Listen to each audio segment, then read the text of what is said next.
जब तक सभी बड़े नेताओं और गरीब परिवारों के बच्चे एक साथ सरकारी स्कूल में नहीं पढ़ने लगेंगे, तब तक देश में आरक्षण को कोई भी हटा नहीं सकता। देश में सामाजिक बराबरी के लिए आरक्षण बहुत जरूरी है। पूर्व मुख्यमंत्री उमा भारती ने आज भोपाल में हुए लोधी समाज के सम्मेलन में यह बड़ी बात कही। राजा हृदय शाह लोधी की जयंती पर हुए इस आयोजन में सीएम डॉक्टर मोहन यादव और मंत्री प्रहलाद पटेल सहित लोधी समाज के सभी बड़े नेता शामिल हुए। जम्बूरी मैदान पर हुए इस विशाल आयोजन से लोधी समाज ने आज अपना बड़ा शक्ति प्रदर्शन भी कर दिया। ये रिपोर्ट देखिए।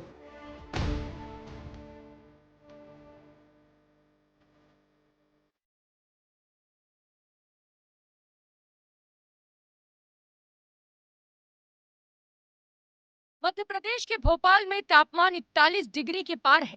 आसमान से आग बरस रही है और इसी तपती गर्मी के मौसम में जम्बूरी मैदान में हजारों लोगों का जन सैलाब उमड़ा।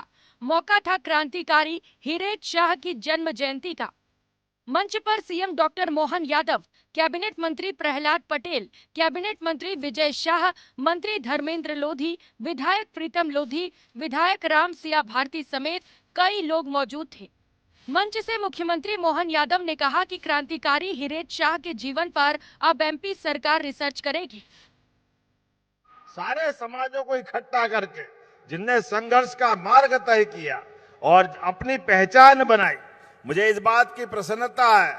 वीरता और किसान योद्धा ये गौरवशाली परंपरा के बलबूते पर बुंदेला, गोंड, राजगोंड, राजा हृदय शाह जी का नेतृत्व वाक पड़ेगा।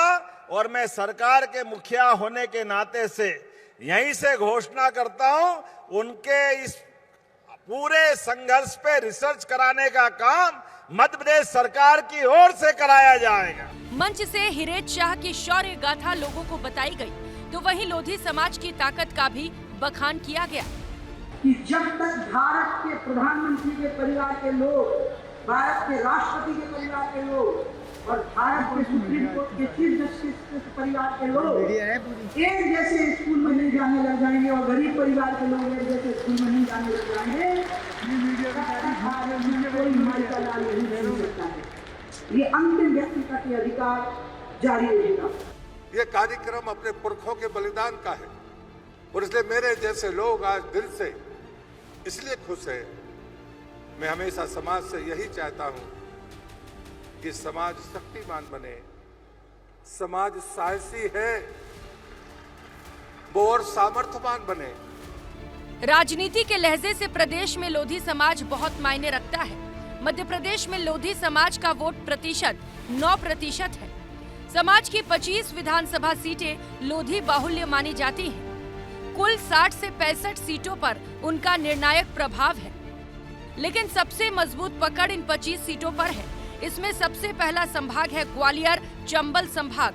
इस संभाग में शिवपुरी जिले की 5 सीटों में से 4 सीटें लोधी बाहुल्य मानी जाती हैं। इनमें एक सीट पिछोर भी है, जहां से विधायक है प्रीतम लोधी, वही जो अपने हालिया बयानों से खूब चर्चा में आए थे। शिवपुरी के अलावा बुंदेलखंड में भी लोधी समाज का दबदबा है। अब इन आंकड़ों से आप समझ गए होंगे कि लोधी समाज का शक्ति प्रदर्शन के राजनीति में क्या मायने हैं। अब ये भी जान लीजिए कि मध्य प्रदेश में विधानसभा चुनाव 2028 आने वाले हैं, लेकिन इससे पहले ही प्रीतम लोधी ने लोधी समाज के सीएम बनाने की मांग भरे मंच से की है। इस नशे से निकले आओ दोस्तों। जब हम जवान हुआ करते थे तो 2-2 मुख्यमंत्री हुआ करते थे और मैं हर मंच से बोलता हूं, आज हमारा जीरो लगा है दोस्तों, जीरो। आप पे आस कर रही है, पूरी जनता आपकी नजर देख रही है कि आप लोग आगे आओगे, मैदान में आओगे तो हमें देश में एक मुख्यमंत्री जरूर चाहिए दोस्तों, एक जरूर चाहिए। फिलहाल इस शक्ति प्रदर्शन ने सियासी हलकों में हलचल जरूर बढ़ा दी है। एक तरफ हृदय शाह की जयंती के बहाने समाज को एकजुट करने की कोशिश दिखी, तो दूसरी ओर आने वाले चुनाव को लेकर बड़े संकेत भी दिए गए हैं। ये वही लोधी लोधा समाज है जो सरकार बनाने में निर्णायक भूमिका भी निभाता है। अब देखना यही होगा कि इस सम्मेलन के आगे क्या सियासी मायने निकलते हैं। कैमरा पर्सन नागेंद्र के साथ रंजना दुबे, विस्तार न्यूज, भोपाल। तो 2003 में जब उमा भारती मध्य प्रदेश की मुख्यमंत्री थी, तब प्रदेश में लोधी समाज का बड़ा बोलबाला था। सभी राजनीतिक नियुक्तियों में लोधी समाज को प्रमुखता मिलती थी, मगर उमा भारती के पद से हटते ही समाज के कई बड़े नेता अब हाशिए पर आ गए हैं। इस कमी को दूर करने के लिए कैबिनेट मंत्री प्रहलाद पटेल और उनके पूर्व विधायक भाई जालम सिंह ने यह बड़ा आयोजन किया। लोधी समाज प्रदेश के पिछड़े वर्ग का सबसे बड़ा वोटर है, जिसका दबदबा भी अपने इलाकों में पहुंच चलता है। बीजेपी इस वर्ग को हमेशा अपने साथ ही रखना चाहती है।